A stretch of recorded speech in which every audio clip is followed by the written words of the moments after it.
Do you got any good Hermie Sadler stories? So I have a great Hermie Sadler story. Oh, come on, come on. And this was back in the day. Look, Hermie's a great person. Hermie's a great human being, and that's the truth, and always has been.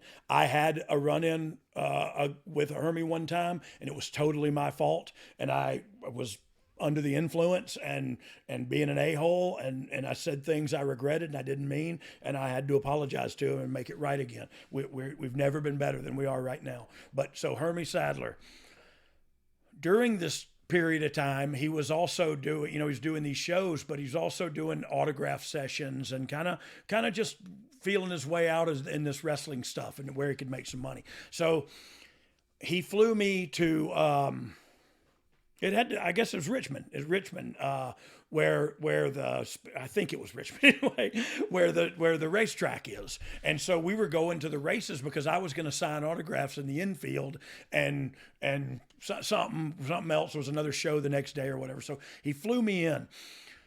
I landed early, so we had the whole day to do nothing before that night. We had to go do the show or the signing or whatever it was prior to going to the race. So I start drinking. Like, we go get barbecue at noon, and I start drinking. And I'm talking about drinking. And at 5 o'clock, I was unconscious. You know what I mean? And he got me home and put me in a bed, and I was asleep in Hermie Sadler's house and sleeping this off so I could go do my signing that night. And Hermie comes in and wakes me up. And when I open my eyes, the whole room is surrounded with Virginia State Troopers.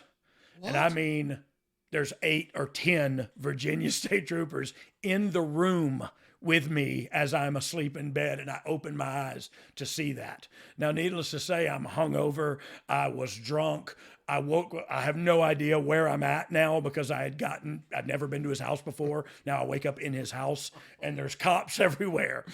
And he didn't let it go too long because he had set it up to do that. But he walked in and said, "Brian, what'd you do?" And I started talking like, "I don't know, Hermie, I'm sorry, I don't know what I did." And he just started dying laughing.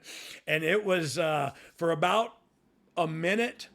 I'd never been so scared in my entire life because I had no idea what I had done. And they were all friends of his. They all laughed at me. They're all just his boys, and he rounded them up? Yeah, yes. They all laughed at me. So good. And I went and threw up, and then we went to the show.